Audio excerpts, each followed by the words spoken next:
ابلیس کی بادشاہت و امارت عرضی کے زمانے میں اللہ تعالیٰ نے ہمارے جد امجد ابو البشر سیدنا آدم علیہ السلام کو تخلیق کیا، اور یہ اس وقت ہوا جب ابلیس کی سلطنت و امارت ختم ہونے کے قریب آ چکی تھی۔ نیز اللہ تعالیٰ نے ابلیس کے دل میں چھپے فخر و غرور کو فرشتوں پر اشکار فرمانا چاہا، جسے وہ نہ جانتے تھے مگر اللہ تعالیٰ جانتا تھا۔ اس وقت اللہ تعالیٰ نے فرمایا، میں زمین میں ایک خلیفہ بنانے والا ہوں، جس کے جواب میں فرشتوں نے کہا، کیا آپ زمین میں کسی ایسے کو مقرر کرنے والے ہیں جو اس کے انتظام کو بگاڑ دے گا اور خون ریزیاں کرے گا؟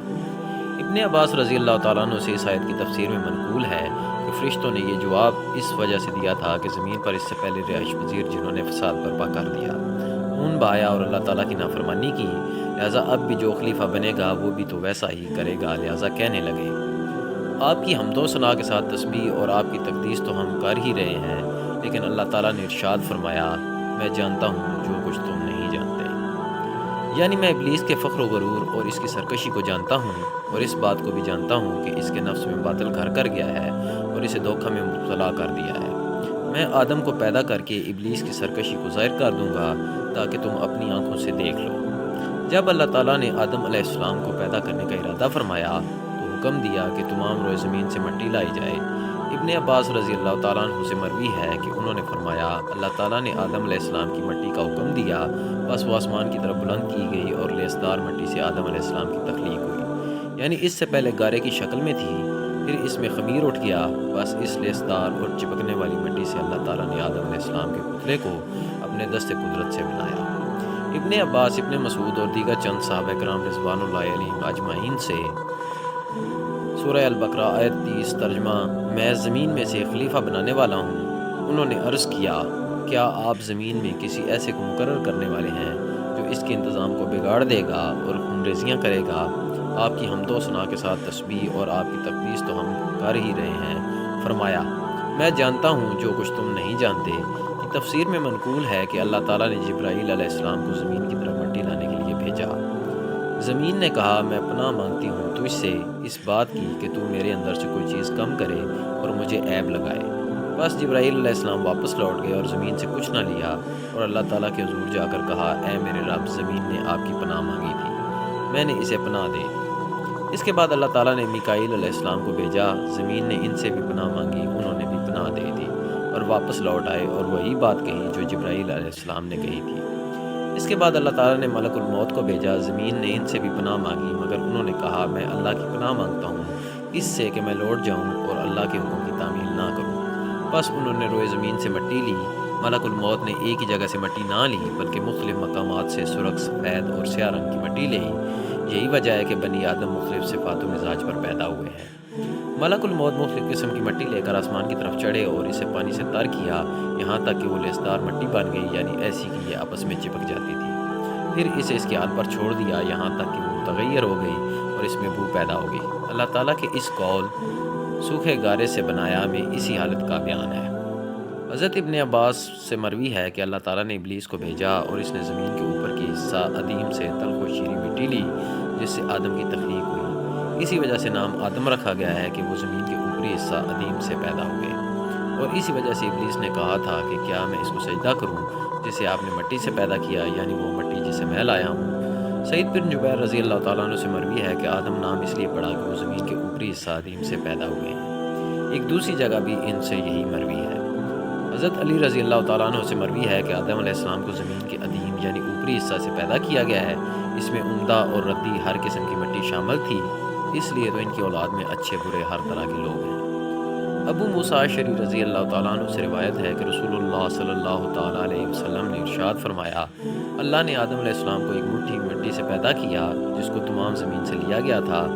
بنو آدم زمین کی اس مٹی کے موافق پیدا ہوئے ہیں، بعض ان میں سے سرخ، بعض سیاہ، بعض سفید اور بعض گندمی رنگت کے ہیں۔ اسی طرح خوش اخلاق و بد اخلاق اور نیک و بد ہر قسم کے لوگ ہیں۔ اس کے بعد اس مٹی کو چھوڑ دیا گیا، یہاں تک کہ اس میں بو پیدا ہو گئی، پھر اسے چھوڑ دیا گیا یہاں تک کہ وہ خشک ہو کر ٹھیکرے کی شکل میں بن گئی، جیسا کہ اللہ تعالیٰ نے قرآن مجید میں فرمایا ہے، ہم نے انسان کو سڑی ہوئی مٹی کے سوکھے گارے سے بنایا۔ ابن عباس رضی اللہ تعالیٰ عنہ سے مروی ہے کہ آدم علیہ السلام کو 3 اقسام کی مٹی سے پیدا کیا گیا ہے، سلسال، حما اور طین لازب سے۔ بس لازب تراب عمدہ مٹی ہے، اور حما سے مراد گارا اور کیچڑ، اور سلسال سے مراد ایسی مٹی ہے جسے کوٹ کوٹ کر باریک کر لیا گیا ہو۔ اللہ تعالیٰ کے فرمان میں سلسال کا مطلب یہی ہے کہ ایسی خشک مٹی جو کھنکھناتی ہو۔ ابن عباس سے مروی ہے کہ اللہ تعالیٰ نے آدم کی مٹی لانے کا حکم دیا، بس وہ مٹی آسمان کی طرف لے جائی گئی۔ پھر آدم علیہ السلام کو لیسدار مٹی طین لازب سے بنایا گیا، جو کہ اس سے قبل بدبودار مٹی حمام مسنون کی شکل میں تھی، اور اس سے قبل وہ خشک مٹی تراب تھی۔ بس آدم علیہ السلام کو طین لازب سے اپنے دست قدرت سے بنایا اور 40 راتوں تک ان کے پتلے کو ایسے ہی پڑا رہنے دیا۔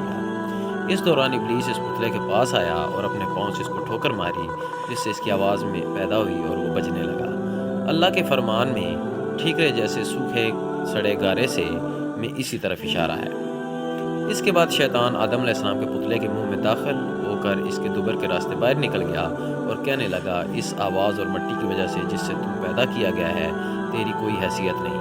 اگر مجھے تجھ پر قبضہ و تصرف دیا گیا تو میں تجھے ہلاک کر دوں گا، اور اگر تجھے میرے اوپر مسلط کیا گیا تو میں تیری حکومت دولی کروں گا۔ ابن عباس، ابن مسعود اور چند دیگر صحابہ کرام رضوان اللہ علیہم اجمعین سے مروی ہے کہ اللہ تعالیٰ نے فرشتوں سے فرمایا، میں مٹی سے ایک بشر بنانے والا ہوں، پھر جب میں اسے پوری طرح بنا دوں اور اس میں اپنی روح پھونک دوں تو تم اس کے آگے سجدے میں گر جاؤ۔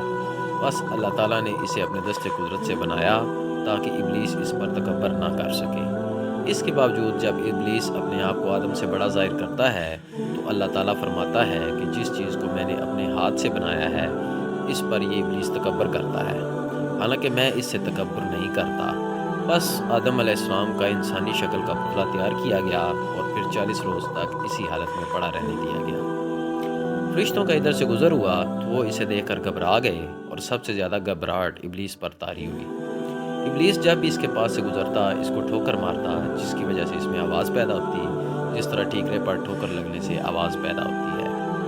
ابلیس ٹھوکر لگاتے وقت اس سے کہا کرتا کہ تجھے کس کام کے لیے پیدا کیا گیا ہے۔ وہ منہ کی طرف سے اس پتلے میں داخل ہوتا اور دبر کے راستے باہر نکل جاتا اور فرشتوں سے کہتا، تم اس سے مت ڈرو، تمہارا رب بے نیاز یعنی صمد ہے، جبکہ یہ انسان اندر سے کھوکھلا ہے۔ اگر مجھے اس پر مسلط کیا گیا تو میں اس کو ہلاک کر دوں گا۔ حضرت سلمان فارسی رضی اللہ تعالیٰ عنہ روایت کرتے ہیں کہ اللہ تعالیٰ نے حضرت آدم علیہ السلام کی مٹی کو 40 دن تک خمیر بننے دیا، پھر اسے اپنے دونوں ہاتھوں میں جمع کیا اور اس کے اچھے حصہ کو دائیں ہاتھ اور برے حصے کو بائیں ہاتھ میں الگ الگ کر دیا، پھر دونوں ہاتھوں کی مٹی کو آپس میں خلط ملط کر دیا۔ یہی وجہ ہے کہ نیک لوگوں کے ہاں بد اولاد اور بد لوگوں کے ہاں نیک اولاد پیدا ہوتی ہے۔ ابن اسحاق روایت کرتے ہوئے فرماتے ہیں کہ اللہ تعالیٰ زیادہ جانتا ہے، لیکن کہا گیا ہے کہ اللہ تعالیٰ نے آدم کا پتلا بنایا، پھر اسے چھوڑ دیا اور اسے 40 روز تک دیکھتا رہا، یہاں تک کہ وہ مٹی ٹھیکرے کی طرح آواز دینے لگی اور بغیر پکائے ہی پختہ ہو گئی۔ جب یہ آدم کا پتلا اچھی طرح پختہ ہو گیا تو اللہ تعالیٰ نے اس میں روح پھونکنے کا ارادہ فرمایا، تو پتلے کو فرشتوں کے سامنے کیا اور کہا کہ جب میں اس میں روح پھونک دوں تو تم اس کے سامنے سجدہ میں گر جانا۔ اس کے بعد جب اللہ تعالیٰ نے اس کے اندر روح پھونکی تو روح سر میں داخل ہوئی، جس کی وجہ سے آدم علیہ السلام کو چھینک آ گئی، جس پر فرشتوں نے کہا کہ الحمدللہ کہیں۔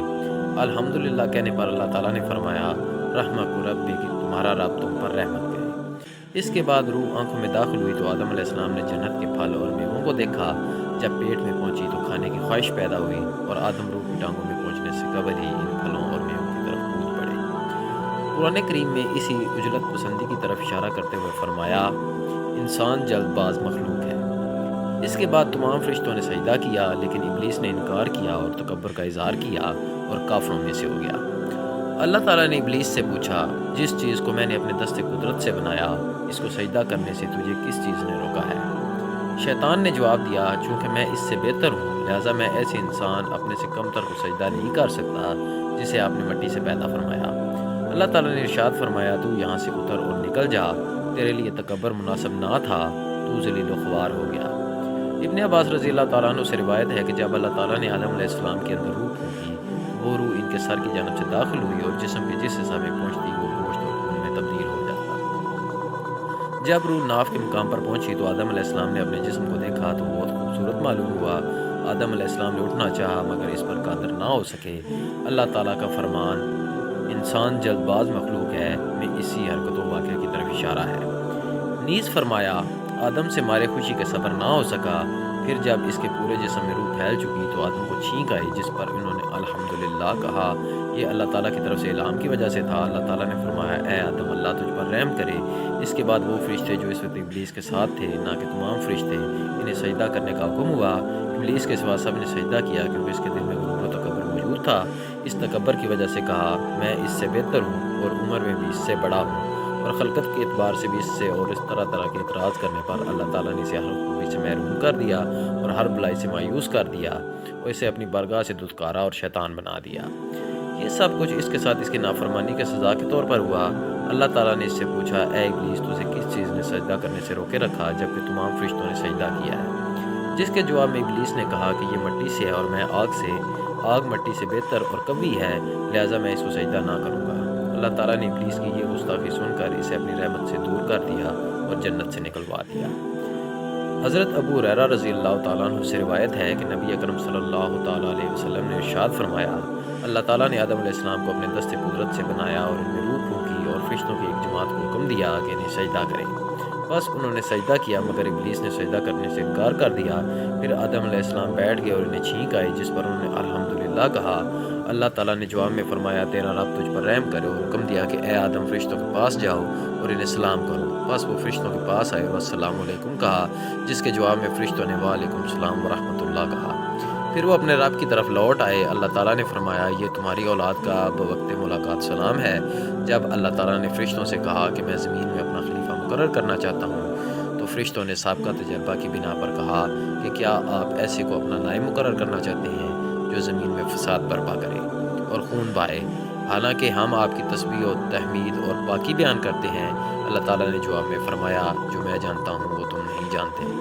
لہٰذا جب سجدہ سے انکاری ہو کر اللہ تعالیٰ کے پوچھنے پر ابلیس نے دل میں چھپا زہر اگل دیا اور اس کا تکبر، خود پسندی اور سرکشی فرشتوں پر عیاں ہو گئی، تو انہیں معلوم ہو گیا کہ ان کے اندر کوئی ایسا نالائق بھی موجود ہے جس میں اللہ تعالیٰ کی نافرمانی اور اس کے حکم کی خلاف ورزی کا مادہ موجود ہے۔